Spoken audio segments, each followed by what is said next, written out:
Et au babengi, la contradiction interne entre Bisso, ça nous serait un peu difficile, même si nous avons des alliés. Nous devons compter d'abord avec nous, l'IDPS. C'est pour cela que je profite de cette occasion pour demander pardon. Kobandana parlementaire debout. Demander pardon. Na balangage misusu oyo ekoki aletaki mutu mal à l'aise. Na Augustin Kabouya. Demandez pardon na Jama Kaboul. Demandez pardon na famille à présent. Je peux les avoir lésés, peut-être na balangage. Dans les buts, tous sont en apaisement parce que je suis l'un des mobilisateurs que le père a nommé avant sa mort. Je demande pardon na parlementaire debout ou peut-être langage n'engagé mal à l'aise. Na Augustin Kabouya, na Jama Kaboun, na famille à président, na sengi bango pardon, na cadre, to koma oba, to zala na paix parce que les élections c'est dans quelques jours. Les lois qui peuvent lobby que fils Mukoko a bengi baninga Camelon yepe alungu azaki Camelon parce que kenda ki azonga ki okolobani elwa. Ngana tika olongwa yi de peste. Non, olongwa yi de peste pona kenda. Nazana yi de peste to zalaki nde na o ba bengi contradiction. Contradiction ngana boyaka mariage ya FCC cash na moment o bandeko misu balingaka yango. Tellement ba penser na biso moyen to vendre sika mona minute wana et ala quitter. Mais l'air to komi biso nyonso to bité mariage à FCC Kacho eza ba bengi blocage pour l'évolution ya réussite na biso. Présence une décision. Je vois pas ce qui peut me pousser à Ozala en contradiction na Jama Kabou na Kabouya. Kenyan. Nazo senga mokonza mboka o aza chef suprême des armées. A consulté au babengi top 10 des armées. Il y a des armées au bazana top 10 des armées. Na idée toko kako finir na Makamouana, dans Est. On a tué les gens à Bukavu. Vraiment, mes condoléances. Tant que combattant de la liberté, na ba famille nyonso ba perdaki bandeko na bango na niveau ya Est.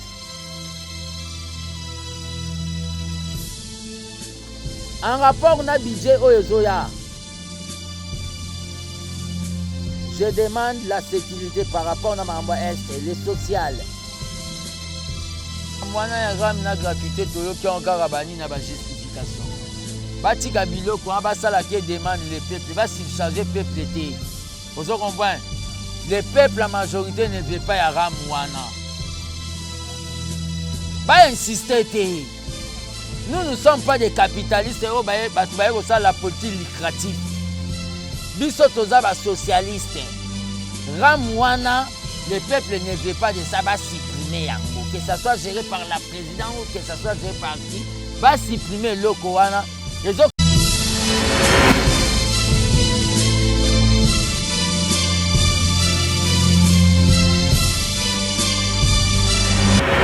Bandeko ya Aigle News Télévision, chaîne Nabino Bolandaka mingi chaîne no et puis ça Nabino ba information chaque fois nous allons toujours wana pour informer bino comme d'habitude lelo toye mon mboka fils Mukoko le gardien du temple ndenge ba bengaka ye a bengisi presse mobimba po na point de presse na ye a expliqué makambo azana ngo besoin ya ko informer population sur le gouvernement UDPS et autres. Donc tout de suite là tous avec vous ensemble, c'est parti. Libre. Merci d'avoir répondu à notre invitation de vous répondre dans le but de communiquer sur la situation de notre Congo. Donc merci de vous répondre à l'invitation. Il y a Armée des bâtisseurs Tshisekedi. C'est une association au sein de l'IDPS Tshisekedi. Je vais aborder beaucoup de points après mon voyage du Katanga où j'étais na Kendai ko rendre hommage à l'un des pères fondateurs ya UDPS oyo babengi na kombo ya Baba Kyungwa Kumwanza. Depuis na uta Katanga na adoptaki o babengi mode d'observation, mais vu la situation et l'évolution politique, nous sommes obligés il y a qu'au briser silence, qu'au briser mode d'observation pour nous communiquer. Je vous remercie d'avoir répondu l'état-major politique et armée des bâtisseurs tissérédistes. Et je profite de cette occasion pour nous féliciter le gouverneur du Haut-Katanga, Jacques Yaboula Wandani, dans l'organisation nyonso asalaki na Bobsek, Yakungwa Kumwanza, Baba. Il est parmi les fondateurs de l'UDPS, donc il est parmi les 13 parlementaires. Je remercie Jacques Yaboula Wandani, le gouverneur, donc les représentants valables du président de la République Félix dans le Haut-Katanga.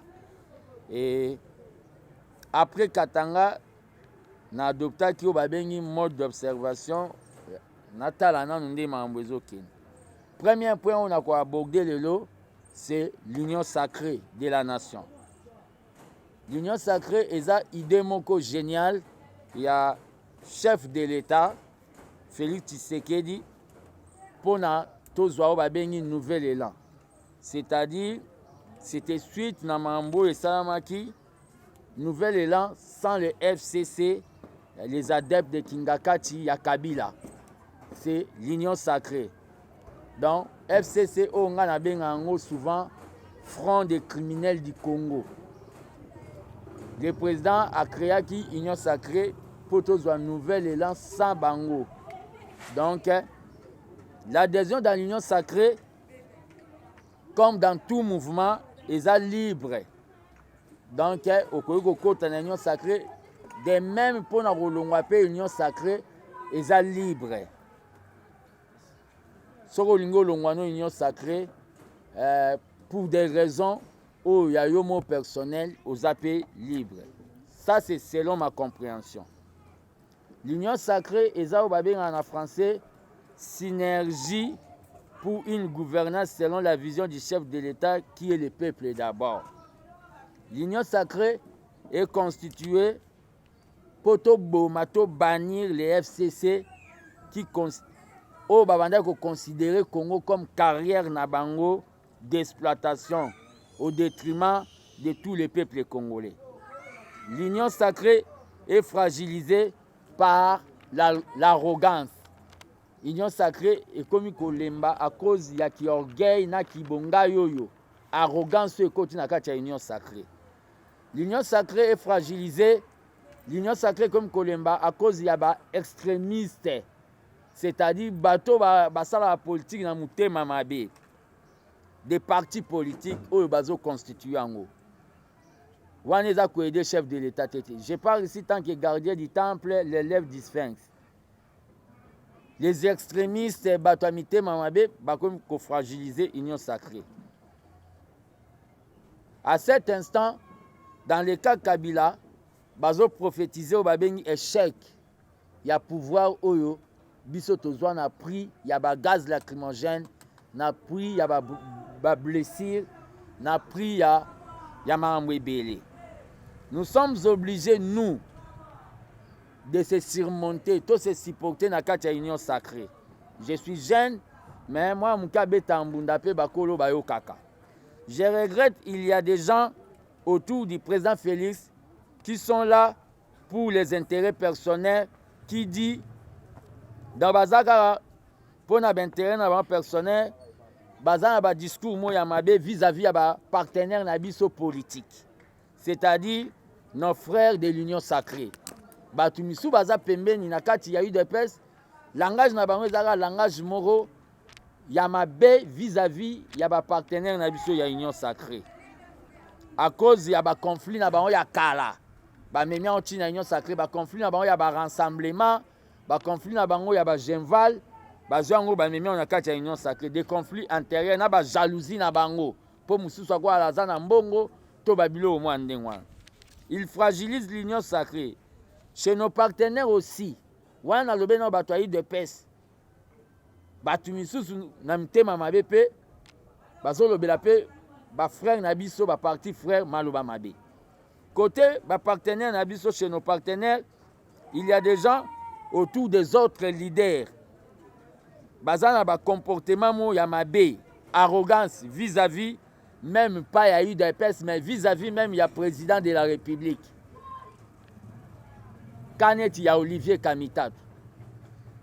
Donc, Azan a arrogance, Moroboye, les autres ça même pas propre à Korozalaliam sous Pemben, il y a président Moïse Katumbi.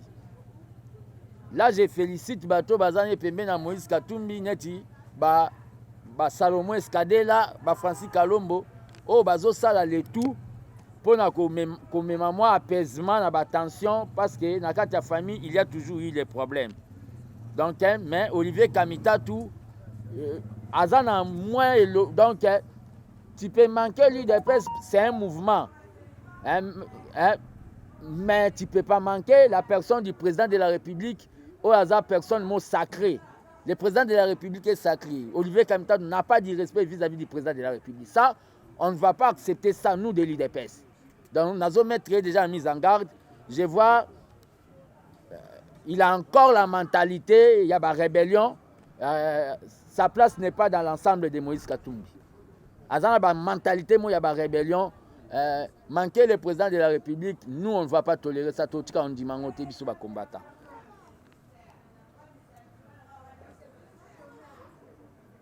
Les présidents des partis politiques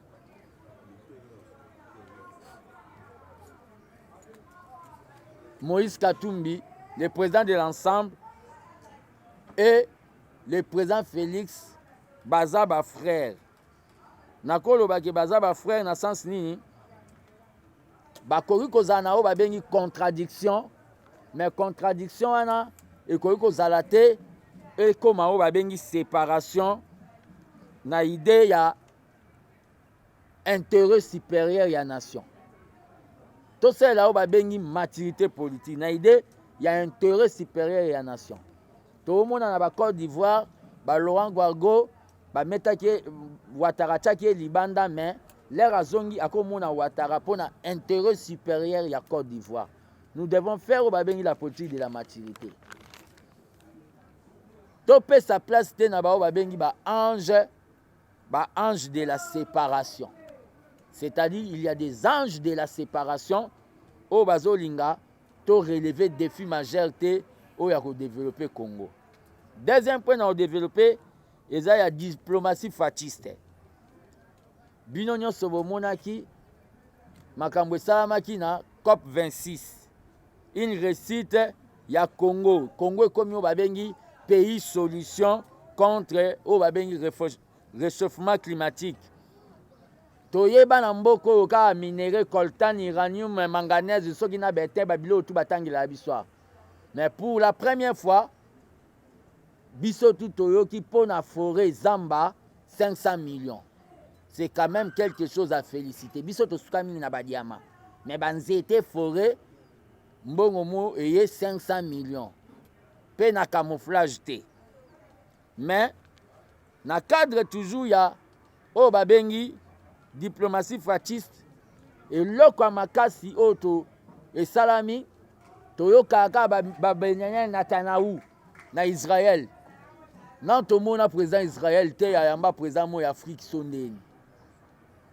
Mais bon mona ki fati bayambi par le président israélien coopération ya biso na Israël so bo moni ba américain ba privilégier la coopération na Israël c'est que Israël eza pays pe ya pamba te. Coopération na biso na Israël c'est déjà au babengi grand chose. C'est pas de l'eau à boire. Mais il y a des politiciens perroquets oyo bazo leka baloba ke l'UDPS abimisaki mbongo na tina batu bazala mobilisé. Je dois dire à l'opinion nationale et internationale, l'Union pour la démocratie et le progrès social, parti numéro 1 de la RDC, eza o babengi usine ya politique. Je dis usine. Po tobimisa bato ebele na UDPS. Donc tobimisa bato ebele so na bando tanga c'est toute une émission. Toza usine to a machine te. C'est-à-dire mobilisation eza don na biso. Mobilisation eza don na biso. Comment on peut corrompre les gens dans la mobilisation basali d'un jour avant l'arrivée. On ne peut pas corrompre la mobilisation basali un jour avant l'arrivée. Bah, résultat au président Zouaki na COP 26, il y a un salaki qui est peuplé à Kende, Kouyambaye dans l'aéroport. Les gens doivent se taire. Nous sommes un parti. Oyo, ils n'ont pas de preuves. Nous sommes un parti. Nous nous organisons. Nous avons amené Fatih na pouvoir de contribuer à l'opération $1 pour Fatih. On a récolté, on a la banque à place. Les gens ont donné des 10 000 €. Moi, j'ai vu ça dans une banque de la place que je ne peux pas faire la publicité ici. L'IDP, c'est un parti dont les combattants basal à sacrifice, qu'on ne vienne pas nous comparer avec les PPRD au besoin qui banque source de financement dans Bango. Troisième élo dans l'Obéla, affaire RAM. Affaire RAM, j'ai vu d'autres personnes de mon parti. Oh, c'est le tisseredisme, comme c'est le sentiment. C'est notre gouvernement. Mais le gouvernement est composé. Quelqu'un peut amener une idée, ou peut-être la philosophie de social-démocrate. Social-démocrate. Son moins loin dans le socialiste. La majorité de la population dont le régime Kabila a légué la misère ne supporte pas cette soustraction de la taxe RAM. Le peuple a supporté en côté. J'ai dit ça tant que de la République, gardien du temple. Le peuple ne supporte pas ça. Qu'on n'amène pas Babilo Romoboye, Oyegoya Kotika la Batuban Yonga Batika la Batache Moroboye, Lobi Bapime la Fati, l'aime sous voix moko, Nao Babengi na urne. À cause de la mesure lucrative. Ramwana, peuple aligné na yangote. Nous sommes un pouvoir du peuple d'abord. Nous sommes des social-démocrates. Nous devons faire ce que le peuple veut. Je parle comme tu sais que dans le Nouveau Testament. Le peuple veut quoi? C'est ce que nous devons faire. Nous ne sommes pas des capitalistes. Nous sommes de la famille de l'intersocialiste.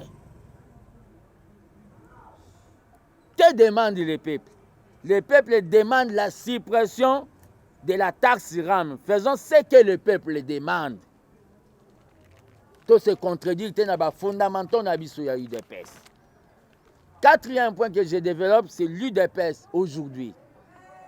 UDPS, nous sommes obligés aujourd'hui, malgré nos divergences, c'est-à-dire malgré ma kanisinabiso oeza ya rokabwana, de penser, ma kanisinabiso ya penser, ma contradiction nabiso, etc. Pour réussir fatigué, c'est-à-dire deuxième mandat, on doit enterrer au babengi ba contradiction nabiso. Non conflit de famille. Je demande à tout, avec tous les respects, la présidente de la République, autorité morale nabiso. C'est-à-dire, autorité morale nabiso, Félix Tshisekedi. À réunir les deux camps, c'est-à-dire les camps Kabound et Kabouya et les camps Wakwenda et Gibao. Quand il y a l'article 26. Dans le but de sauver l'héritage de l'UDPS, Oyo Tshisekedi le père a tiqué la biso. Parce que Batubako risquait Baboumana. À cet effet, de ma part, tant que gardien du temple, de la démocratie, pour arriver à une situation de paix, notre objectif soit deuxième mandat. Parce que la charité bien ordonnée commence par soi-même. Si nous nous mobilisons, nous l'UDPS dans l'unité, nous allons réussir notre deuxième mandat. Mais si il y a des obabengi, contradictions internes entre Bisso, ça nous serait un peu difficile, même si nous avons des alliés. Nous devons compter d'abord avec nous l'UDPS. C'est pour cela que je profite de cette occasion pour demander pardon. Kobandana parlementaire debout. Demandez pardon. Na ba langage misusu oyo ekoki ko aleta ki mutu mal à l'aise. na Augustin Kabouya. Demandez pardon na Jama Kabound. Demandez pardon na famille à présent. Je peux les avoir lésés, peut-être dans le langage. Dans les buts, tous ont un apaisement parce que je suis l'un des mobilisateurs que le père a nommé avant sa mort.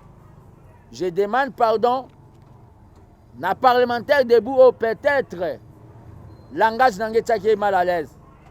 Na Augustin Kabouya, na Jama Kaboun, na famille à président, na sengi bango pardon, na cadre, to koma oba, to zala na paix parce que les élections c'est dans quelques jours.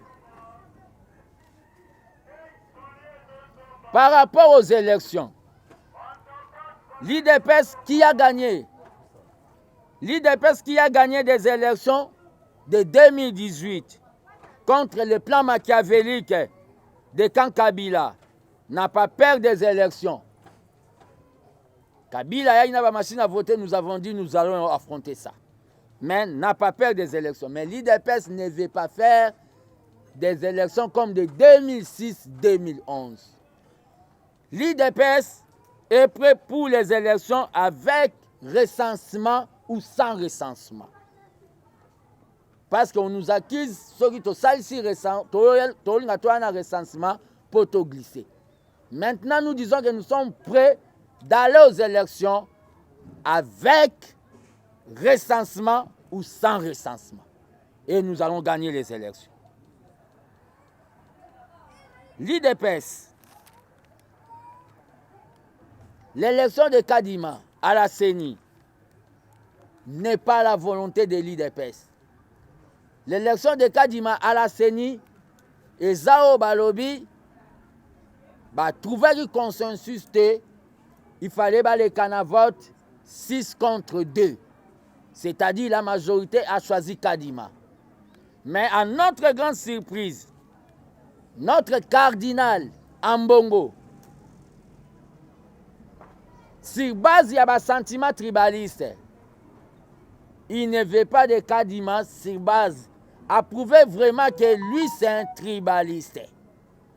Il ne veut pas de Kadima et le cardinal Ambongo azo sala ba plan ba piège banini azo traversé qui a accueilli Brazzaville comme on a Sassou le président Denis Sassou Nguesso na cadre a expliqué a désinformé à cause de la situation politique au Ezole Kanamboka. Vraiment je commence à regretter cardinal Maloula. Ambongo vient de prouver devant l'opinion nationale et internationale qu'Alingi Mbongo kolekana Bible. Ambongo va chez Denis Sassou Nguesso. Denis Sassou Nguesso, qui chez lui, il a 35 ans du pouvoir. Déjà, il est sur les pas d'un roi. Qui chez lui, il n'y a pas de CENI. C'est son gouvernement qui organise les élections. Qui chez lui, les candidats de l'opposition à la présidence Bakoufaka un jour avant l'élection, Ambongo va là-bas pour aller nous accuser, donner information selon version naïe. Et quand Moussanga Ambongo oyaza babengi neti mosantu akende ko funda batu et pas Denis Sassou Nguesso oyaza neti démon. Est-ce que mosantu akoko ke funda mutu et pas oyo babengi démon? Point d'interrogation, Binomo Bopé sa réponse. Situation à l'Est.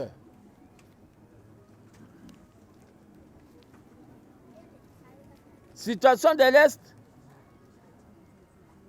Tant que gardien du temple, je demande au Premier ministre Sama de mobiliser les fonds pour soutenir les vaillants combattants de la FARDC. Il y a un problème de fonds là-bas. Et à part ça, à part l'armée kenyane, Oto Senga qui va apporter biso secours pour to bouter les terroristes. Parce que maintenant, ils ont un terrorisme des Salama. Ça sort de partout, on tue les gens, c'est du terrorisme.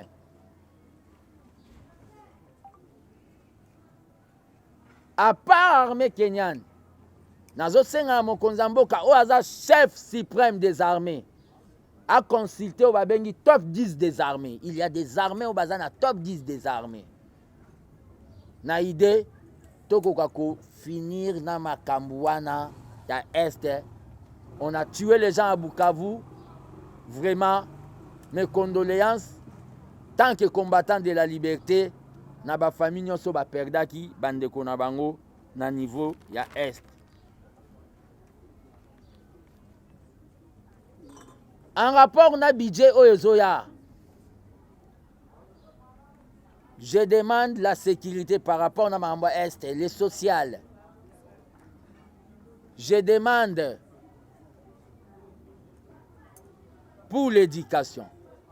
Batika kwa na budget moboye na kati bache réhabilitation ya sala Sénat, ba budget moboye oyo ya ba biloko mo ezangati na réhabilitation ya sala Sénat ndenge botika biloko wana.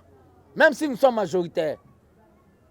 Total éducation, gratuité, ça a problème, baisse des trains de vie, il y a des institutions. Jamais d'institution école qui va fonctionner en Soyamboka na Mbongo. Il faut pas diminuer. Tout le monde a Thomas Sankara, ministre, ba Peugeot. Il faut pas diminuer Marambouana.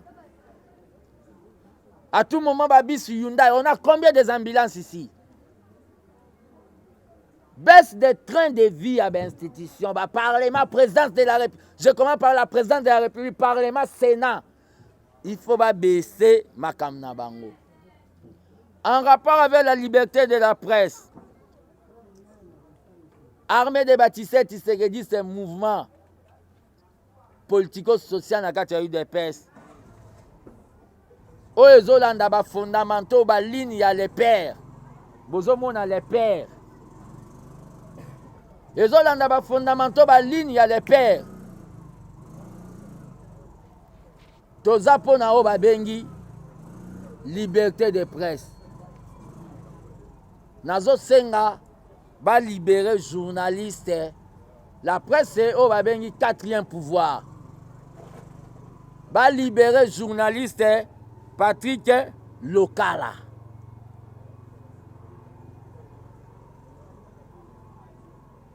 Affaire avec un individu, mais ils ont bimanetti, ils ont fait l'impression que c'est notre gouvernement. Accusateur pour l'intérêt, il y a une image à gouvernement à retirer plainte touana. Va libérer Patrick Lokala. Ils ont sali l'image, il y a Obabengi gouvernement, il y a les peuples d'abord. En rapport, je demande la libération. La situation de Lualaba, place Mbongwe Outaka. Nako décortiquer yango. Lualaba, c'est le poumon économique de la RDC. À Lualaba, il y a là une situation où il va suspendre le gouverneur Richard Mouège. Intérim nae et Salamaki et pas Madame Fifi Masuka. Madame Fifi Masuka, l'air à Koti, a komi kolinga, a siama na kiti, a vanda libela. A komi kozwa mbongo ya Lualaba, koya kopesa, ba juge corrompu, quelques juges corrompus, ya cour constitutionnelle, pour bazwa arrêter, ya kobwa ki Samouej, ye avanda. Madame Fifi Masuka, en faisant l'intérim, a bandi ba planification na ewana. Là-bas, azo Koko Sabatou que soga ye Kinshasa akutana à tout moment na président, trafic d'influence. Madame Fifi Masuka donc a bandi planification moroboé comportement o azo même na niveau là-bas, c'est tout à fait la femme Jézabel ya Bible. Ben, je vous signale que vous êtes sur Aigle News Télévision et nous sommes suivis partout dans le monde à travers ces chaînes avec Charlène Négal, votre journaliste. C'est la continuité de la point de presse avec M. Fils Moukoko, le gardien du temple Yende Aza invité Nabisu Lelo après point de presse Naye, toujours sur le Naye Bouquet. Bonjour monsieur. Bonjour, madame. Fils Mukoko, obengisi presse lelo pona kolobela makambo etali gouvernement na makambo ya barame tout consort, mais nazoto na moi question moko eloko nini poussé yo au senga pardon na partenaire. Ouais, d'abord eloko poussé na senga pardon pour te commis, on est sur à quelques jours on va vers les élections. On va vers les élections tokoko kende yango na division T. C'est-à-dire que nous avons une contradiction. J'ai demandé pardon na bateau, peut-être na parcours, na vie courante, na choka kibango. J'ai commencé par demander pardon à parlementaire debout, ti na bakonzi parti, Augustin Kabouya, Jean-Marc Kaboun, na famille à président. J'ai demandé pardon parce que moi je suis en train de trouver que c'est dans l'unité que nous d'abord l'UDPS, famille politique à président, que nous allons réussir à faire une bonne campagne en 2023. Kosenga pardon eza bien mais tolandi fils moko au lobby na point de presse que na sengi pardon mais otomboli point moko mutu nyonso o alingi ya longwa union sacré alongwa na ye mais oti ko loba awa ke kosenga pardon eza bien pour nos autres na ba élection to za la uni mais au moins tant au lobby ke o alingi ya longwa na ye donc oza ko s'en fouter na batu nyonso. Non na lobby bongo te na lobby kokota na union sacrée eza librement ndenge pe kolongwa na union sacrée eza librement. C'est-à-dire bato balongwe na union sacrée tokoki mpe kokondane bango te baza na liberté na bango. Eza na bapoliticien misusu baza na bango bagenre ya bapoliticien oyo babengaka bapoliticien caméléon. C'est-à-dire achangeaka bacouleur à tout moment.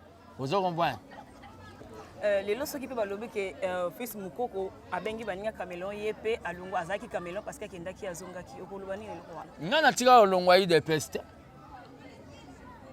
Nga olongwa yi de peste mpona kendwa. Naza na UDPS tozalaki nde na o babengi contradiction. Contradiction nga na boyaka mariage ya FCC cash na moment oyo bandeko mosusu balingaka yango. Tellement bapense na biso moyen tovanda esika mo na minute wana eyalaki te. Mais l'air tokomi biso nyonso toyebi te mariage ya FCC cash oyo eza oyo babengi blocage mpona évolution ya réussite na biso. Président azwi décision. Je ne vois pas ce qui peut me pousser à ozala en contradiction na Jean-Marc Kaboun na Kabouya. Donc on doit signer maintenant tout ça là-haut, il y a une synergie, il y a une énergie pour tout ça là comment tu peux réussir au babengi fatigué deuxième mandat. C'est pour cela que j'ai demandé pardon. Na bandina nous na bao babengi bakolo parti parlement debout. Na sengi Augustin Kabouya pardon peut-être na lesae. Na sengi Kaboun pardon famille président pardon. C'est ça la maturité politique et sa faiblesse. Donc, il faut que pardon au président Moïse Katumbi, il faut que pardon à Batumsou en dehors de la famille présidentielle. Bon, le problème qu'il a, c'est quoi? Moïse Katumbi, je n'ai pas de problème. Lui, c'est un ami du président.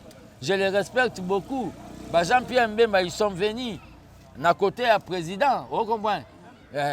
Moi, celui qui est avec le président, je le respecte, mais celui qui n'est pas avec le président, il doit supporter. Hein?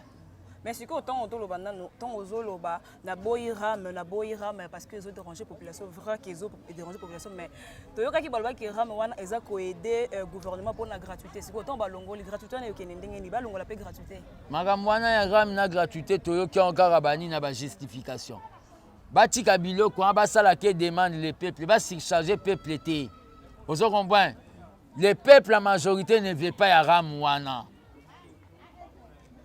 Bah insister. Nous ne sommes pas des capitalistes, c'est la politique lucrative. Biso toza ba socialiste. Ramwana, le peuple ne veut pas de ça, va supprimer yango. Que ça soit géré par la présidente ou que ça soit géré par qui, va supprimer le Kowana.